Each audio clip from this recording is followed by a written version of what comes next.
Hey everybody, this is the Fantasy Sports Boss, and what day is it? It is Fantasy Football Friday. Now, one caveat: I have to record the stream this Friday. Had some technical difficulties. I do coach football myself. I have a scrimmage. That's why I'm in the my vehicle as I'm recording this. I was trying to do a live stream from the car, ran into a whole bunch of connection issues, so it was crashing left and right. So I had to end it. So that's why I'm recording it now instead. I'm just going to post it when I'm done. Going forward, though, every Friday, I will be in my office doing the live stream. So don't worry, this is an exception to the rule. So make sure you hit that subscribe button. I'm just going to go over again to people who aren't subscribers, who might be new. Instant injury analysis every Sunday during the games. If Christian McCaffrey pulls up lame, 30 seconds, I'm going to post a video on it. So you also have to hit the notification button. All right, you don't have to go search for anything. You don't have to go search all these websites. Oh, what happened to this guy? What's the fantasy fallout about him getting hurt? I'm going to put it all out there. So hit that subscribe button, hit that notification button. All right, you can see all the videos I've done already. And this is a new channel. I'm up to 116 subscribers last time I checked. So it's grown pretty quickly, pretty steadily.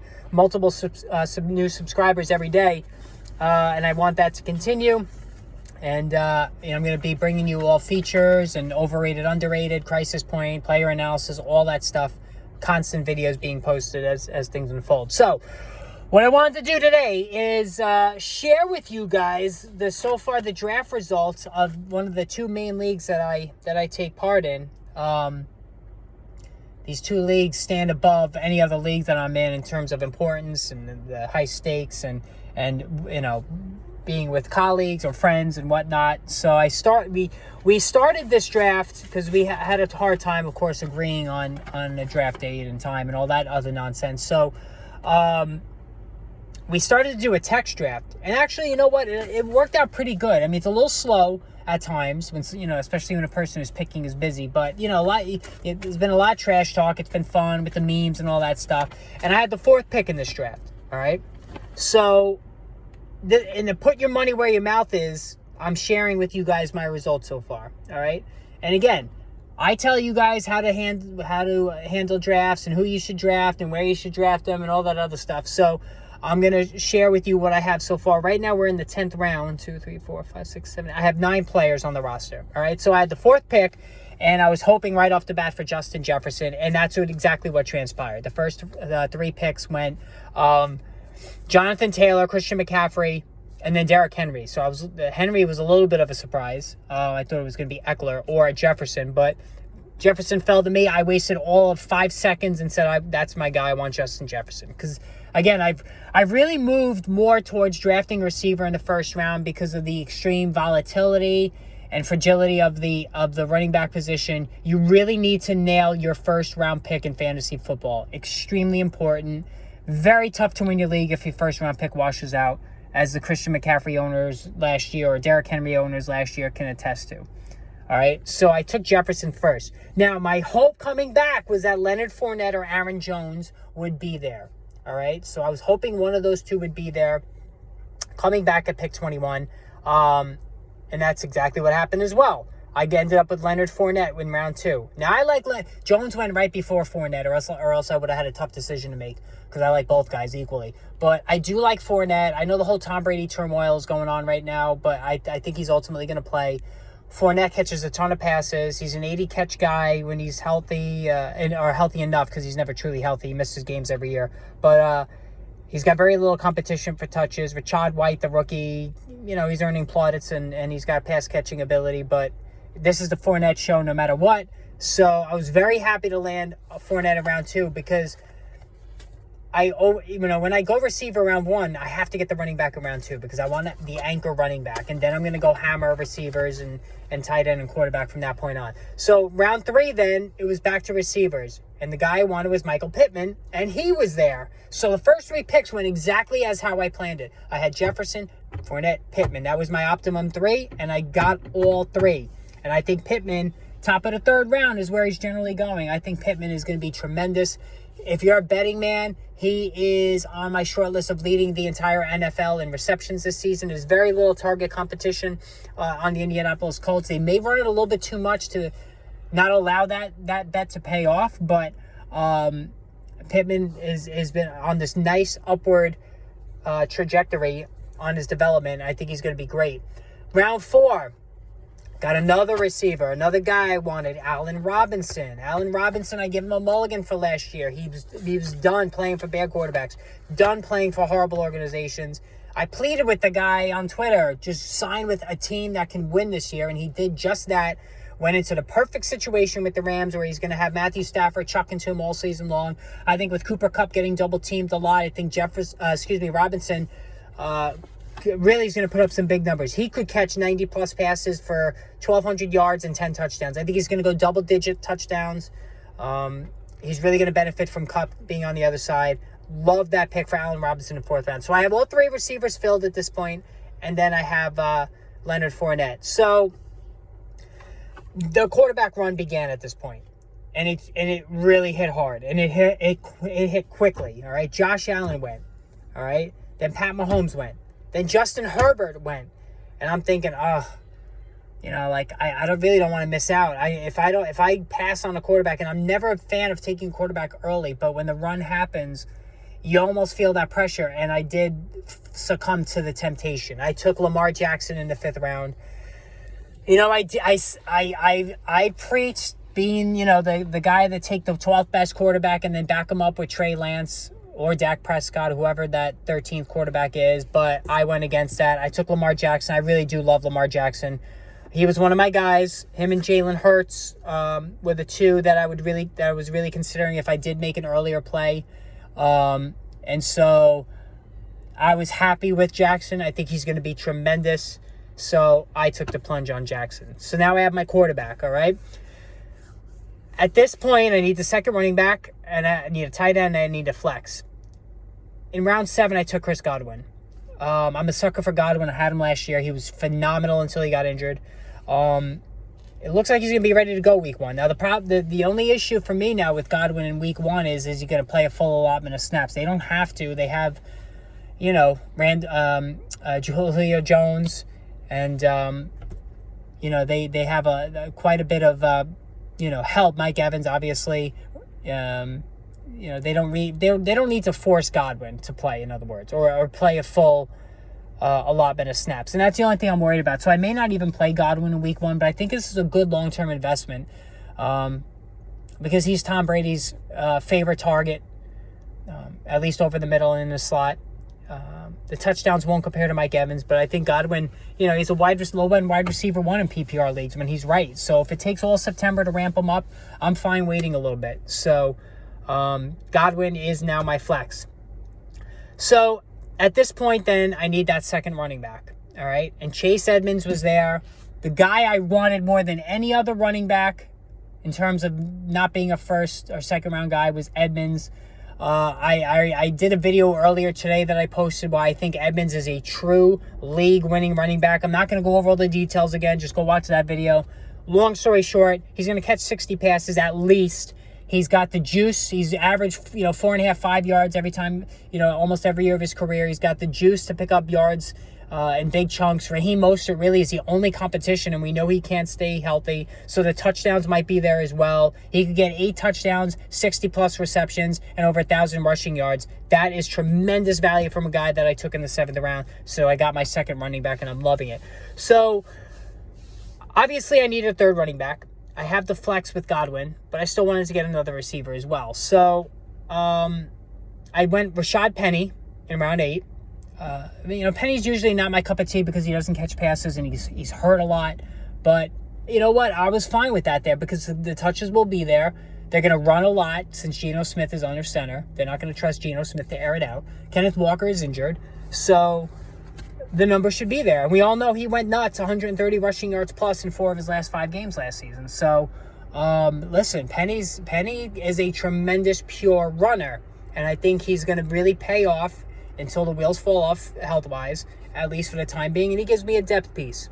All right, and then the last pick I made in the 9th round, and we're still going with this, I took Chris Olave, the rookie, and I did another video, so go back and look for it if you haven't watched it already, why I think Olave has the chance to be the number 1 rookie wide receiver this year. I'm not saying he's going to go Jamar Chase on anybody, but I think out of all the rookie receivers this year, Olave is going to have the best numbers. He's a downfield guy, the best route runner in this entire draft class. He's got a quarterback in Jameis Winston who loves to sling it, goes for the big play. Michael Thomas is always injured. We can't count on him. Jarvis Landry is a veteran who's up there in age now. He might very well be cooked. We don't know that. So Olave is going to be the guy. So that's my team right now. I got 5 receivers, 3 running backs, a quarterback. I do not have a tight end. All the tight ends went.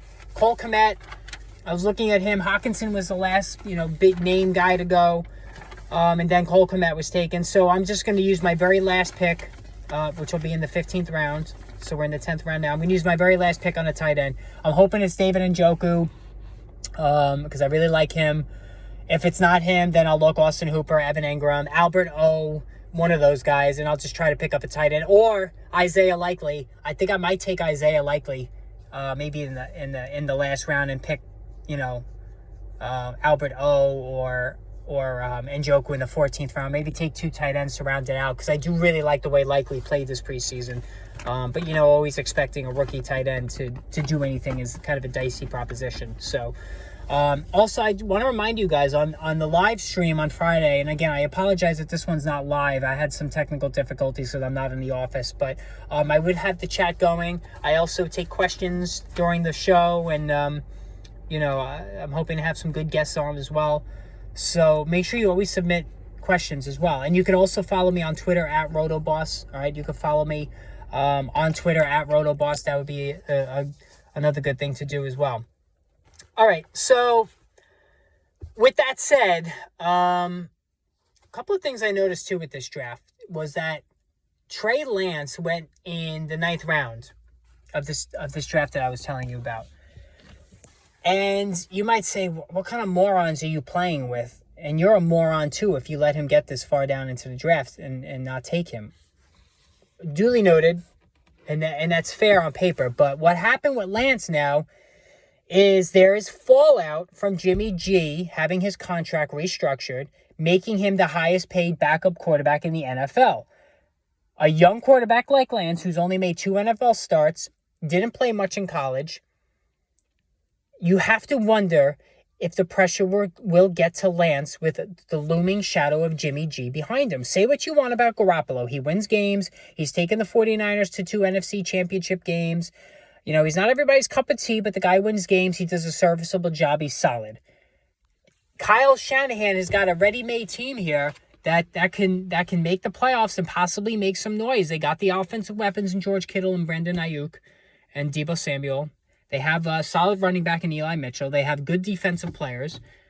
All they need is the quarterback. So if Lance struggles early on, let's say the 49ers start 1-3 or 2-4, it is not out of the realm of possibility that you could see Shanahan making a move to bring Jimmy G in. And I think that fear now has driven the cost of Trey Lance down. All right? And so it to me, it didn't send the right message. You're all about Trey Lance. You want to be the starter. Okay, Trey, you're the guy. You're our guy, but we're going to keep Jimmy G around just in case. Doesn't make sense to me. So if Lance is not mentally tough, then, and we don't know that yet about him, and he struggles with the pressure and the weight of expectations, then we have a problem. And that he was going in the 4th, 5th, 6th round earlier on in drafts, then that becomes a sunken cost. And with quarterback the way it is, as deep as it is, there was, the last week or so since the Jimmy G news came out, it didn't really make sense to spend all that draft capital on Trey Lance. All right? And looking at the quarterbacks as well, Stafford is still available in this draft as well because of the elbow. Kirk Cousins went ahead of Stafford, and so did Trevor Lawrence. And Trevor Lawrence is interesting to me because he can run. He's got a cannon of an arm. He was compared to Andrew Luck. He was compared to John Elway. Almost universally praised. The entire NFL scouting community can't be wrong about this guy. They can't be wrong about this guy. He had the worst coach in modern modern football history in Urban Meyer that almost ruined him. But now he's got the right guy in Doug Peterson. And he's got a weapon in Christian Kirk now. He's got a tight end in Evan Ingram. He's got ETN, his old Clemson friend, back. I think things are shaping up for Lawrence to be a very good, solid, maybe even surprisingly good sleeper. So I'm buying Trevor Lawrence as a backup. I'm also buying Justin Fields. I talked to you about how much I like Justin Fields. I think Justin Fields has an offense that's conducive to his abilities. He can run. He's got a good arm. Accuracy is not always great. But the new coaching staff is putting an offense together that is tailor-made to his abilities, unlike that idiot Matt Nagy. Just like Greg Roman, when Greg Roman was brought in to create the optimum offense for Lamar Jackson, that's what's happening right now in Chicago for Justin Fields. So I think Fields makes for a terrific quarterback, too, that you can have sitting out there on your bench and maybe even a trade chip if things break right. All right? Some other things I wanted to talk about. Somebody had asked me about late-round running backs that I like. And I'm at that point now, too, because in my draft, I told you I have Leonard Fournette, Chase Edmonds, and Rashad Penny. So I do need somebody else. And I started looking at the late-round running backs myself.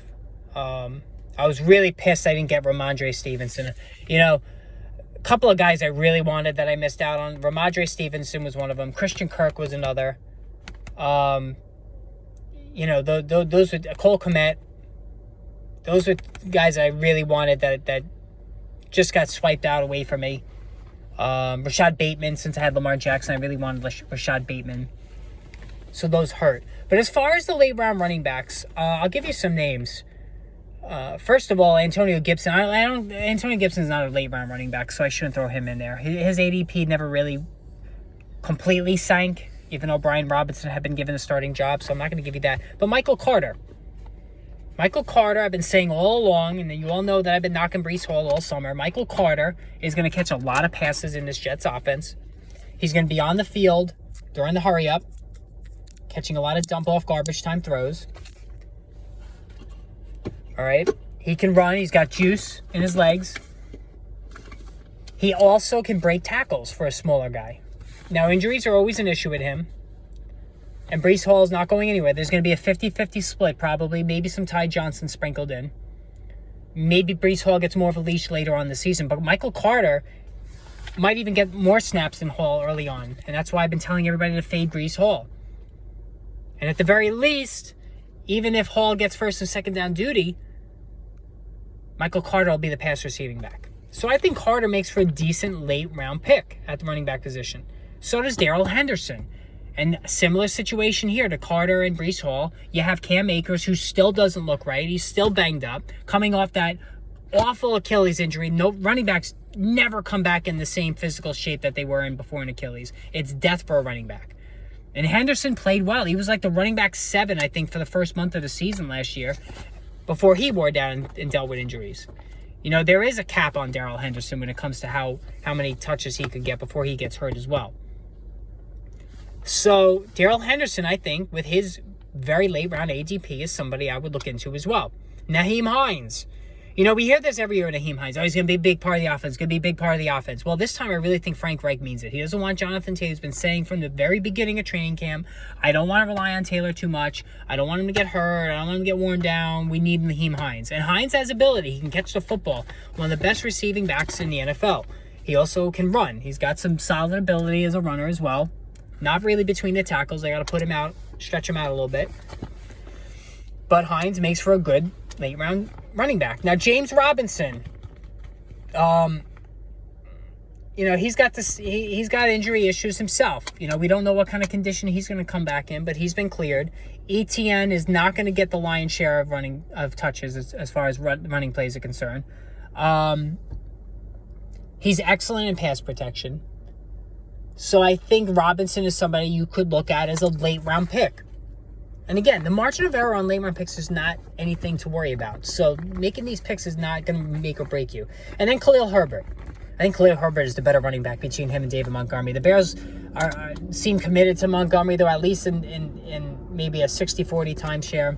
Montgomery does catch the ball well. He runs hard, but he doesn't have speed. He doesn't have electricity. He doesn't have a home run ability like Herbert does. So I think Herbert could actually make a move on that starting job. You could look at Raheem Mostert. He's very explosive when he's right physically, which is very rare. So Herbert's somebody I would look at. Mostert's somebody I would look at as well. And then maybe Rachaad White. Well, not maybe. I think Rachaad White can catch the ball as well. And if you draft Leonard Fournette, that's somebody I definitely would back him up with as well. All right? So that's how I would look at that situation. All right, we already talked about this week. Brian Robinson.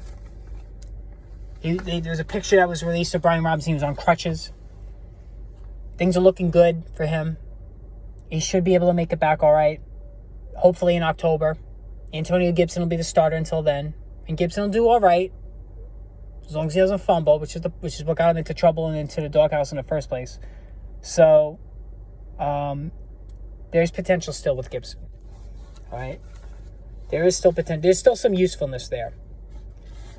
All right. What were some of the other things I wanted to go on today? We talked about the tight ends, the receivers.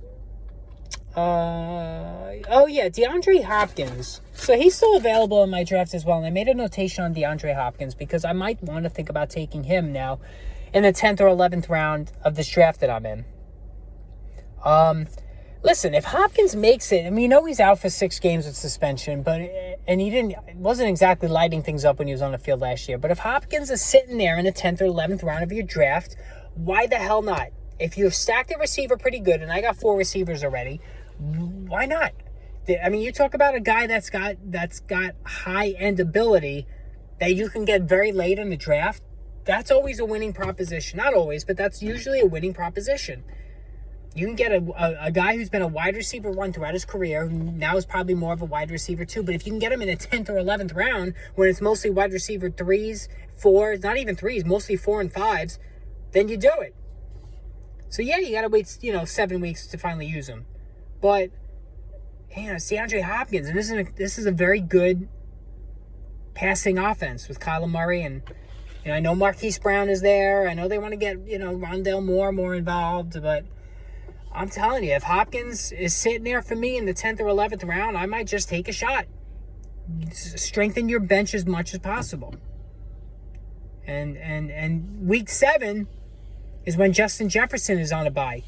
Week 7 is when Allen Robinson is on a bye. So I'm going to need somebody for week 7. DeAndre Hopkins could work. So this is what you got to do. You got to fill in your... I'm not a fan of taking a backup tight end. I know I said it before with Likely, but I'm thinking I might just do that leading up to the season, and then I'll cut one of them loose. Or after week 1. Your bench really wants to be comprised of almost all receivers and running backs. You don't even need to have a backup quarterback too. Derek Carr might not even be drafted in this league. Or, Tua Tagovailoa won't be drafted. So if you could just have as many running backs, handcuffs, hedge bets, and then receivers, depth pieces as you possibly can because of the bye weeks, because of injuries, that's what you want to do. All right? That's the best way to do it, to go. That's the best strategy to use. All right, so listen, folks. Football Friday. I had to record it again. I apologize, but next week it'll be the longer stream show at my office.